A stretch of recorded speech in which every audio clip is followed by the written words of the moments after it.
What's up guys, David here, and the speed test you have all been waiting for is finally here. Today, it's the big boys from both Apple and Samsung going at it in the iPhone 8 Plus versus the Galaxy Note 8. Now, taking a look at the spec sheets, both of these phones are packing some serious power. The iPhone 8 Plus has Apple's all-new A11 Bionic chip, while the Galaxy Note 8 comes with a whopping 6GB of RAM. So it's gonna be an interesting one. Will the iPhone 8 Plus continue Apple's dominance in these speed tests?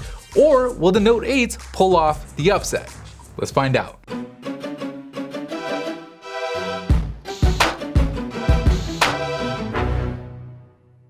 Learn all about the iPhone and how it came to be in The One Device, a book that reveals the secret history of the phone that changed the world, with exclusive interviews with some of the engineers and developers who helped build it. Listen to it for free with your 30-day Audible trial at the link below. Alright, so we'll kick things off by starting the stopwatches on each phone and then jump right into the first row of system apps, where right off the bat, the Note 8 gets the step over the iPhone, already moving on to the second row and pulling a full app ahead early on in this speed test, with the iPhone falling even further behind, loading both Facebook and Snapchat at a slower rate.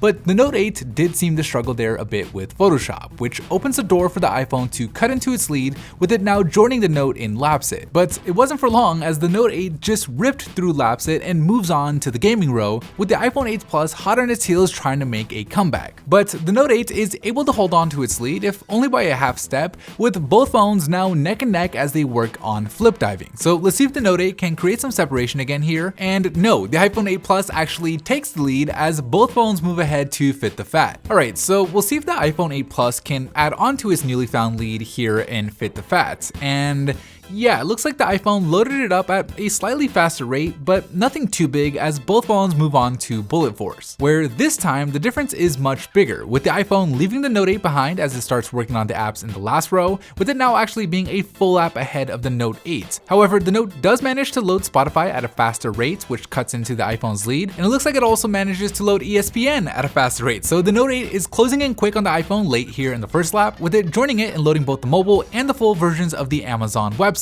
where the iPhone finishes first with a time of 1 minute and 27 seconds, with the Note 8 coming in just 3 seconds later with a time of 1 minute and 30. Alright, so this is where it'll get interesting. Will the 6GB of RAM be enough for the Note 8 to keep all of the apps open, and can the Note 8 possibly make a comeback? The iPhone has kept all of the apps open so far without any issue, but it stutters on Subway Surfers, with the Note 8 having it open and ready to go, allowing it to take the lead late here in the second lap. So at this point, it's the Note 8's race to lose, with all it having to do is keep the rest of the apps open. And so far, so good, with it keeping the calendar, the gallery, and the camera apps all ready to go, allowing the Note 8 to finish first with a time of 2 minutes and 1 second, with the iPhone 8 Plus failing to keep the last 3 apps ready to go, causing it to finish 6 seconds later with a time of 2 minutes and 7 seconds, making the winner the Galaxy Note 8. Alright, so really interesting results, right? Like, while I'm impressed by the performance from the Galaxy Note 8, I am somewhat surprised by the performance from the iPhone 8 Plus. I was honestly expecting it to be a lot faster, especially given what we saw last year with the iPhone 7 Plus,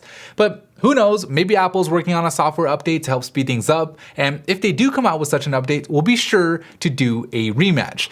Now, before we take a look at the individual app load up times, I want to give a big thanks to Audible for sponsoring today's video. Audible is the best way to listen to audiobooks. Like, I've been using them for years now, and pretty much anytime I'm in my car, I'm listening to a book on Audible. And some of my favorite features are things like speed control, where you can adjust how fast a book is read back to you. I personally listen to everything at 1.5x, which, you know, some people who get in my car say it's too fast, but I love it because it lets me get through my books just so much faster. Another great feature is the ability to save clips. So if you hear an interesting fact in a book that you're reading, you can actually save that specific clip and go back to it later. Audible has a huge selection of books that you can choose from. The one I'm reading right now is The One Device, a book that uncovers the secret history of the iPhone with exclusive interviews with the engineers and the developers who actually helped build it. So if you're into tech, even if you're not an iPhone fan, it's definitely a book that I'd recommend checking out. And the best part is you can listen to it or any other book that you want for free with your 30-day trial at audible.com/phonebuff